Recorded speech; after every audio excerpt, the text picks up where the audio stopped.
हम राजू कुमार तमाम मिथिलावासी को पैर छुई के प्रणाम करे छी। अहाँ सब गोटा आशीर्वाद दिया जे हमर पहिलुका गीत माँ शारदे के एहि बेर पूजा में मैया रानी चलि अबते गाम। ओहि के सफलता के बाद हम ई दहेज प्रथा रूपी जे समाज में एगो दुष्ट प्रभाव पड़ रहल छै, पूरा जनरेशन के लत लग गेल छै, ओकरा सबके समाप्त करू, यह रिक्वेस्ट यऽ हमरा सबसँ। धन्यवाद।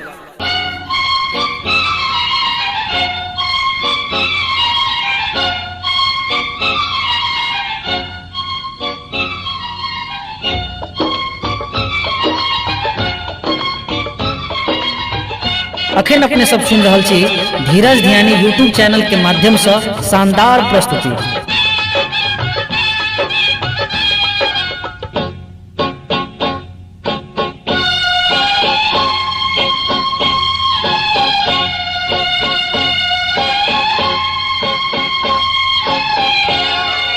दुई हाथी के मांगैया दान, बेचैया बेटा के कहबै महान, बड़का कहावैया कलयुग के कसाई, हे यौ लड़की जलावैया कलयुग के कसाई।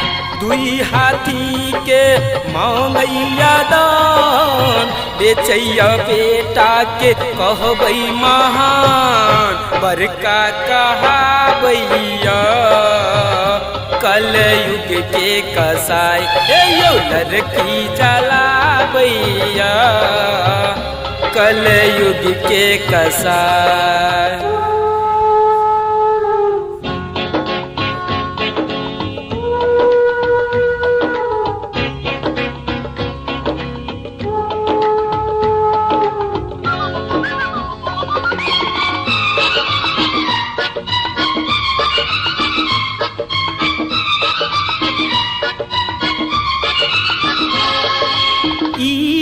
गरीब की करता जिनका चैटा बच्चा लगैया, ई गरीब की गिनता जेकर बच्चा त भूख समरैया।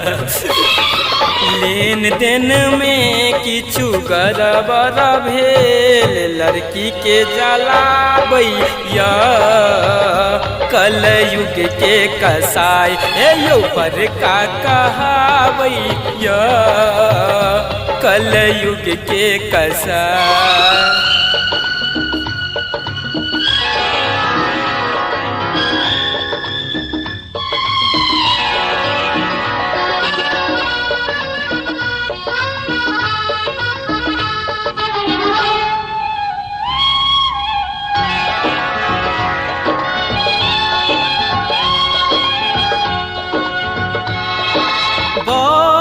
साँझ पूछू कहत बाप हमर गल्ला कटैया, हम छी अंदर मैट्रिक हमरा बीए के कन्या करैया।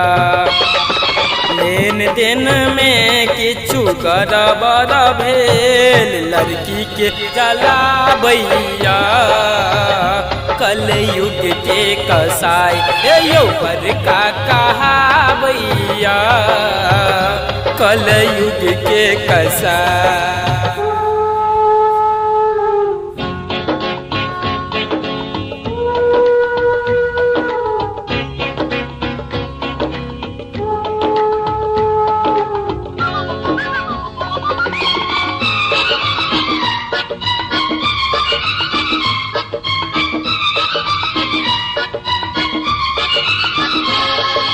बर छिकारी तकर 1 लाख टाका मंगैया, ऊपर से मोटर साइकिल सोना के चेनो त साथ में मंगैया।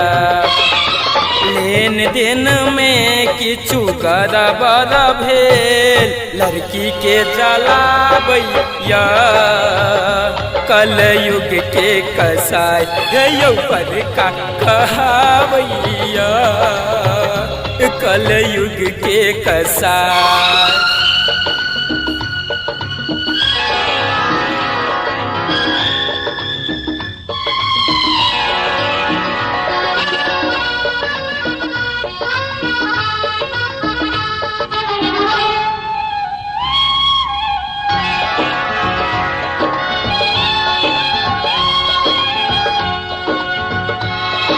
लिखलक इंद्र सर गीतिया गाबैया बौआ राजू, दहेज ले नहीं पापू छै अहाँ सब कियो मिलके तबाजू। लेन देन में किछु गड़बड़ भेल, लड़की के जलाबैया कलयुग के कसाई यो बड़का कहबैया कलयुग के कसाई यो बड़का कहबैया कलयुग के कसाई यो बड़का कहबैया कलयुग के कसाई। Presented by Dheeraj Dhyani YouTube channel.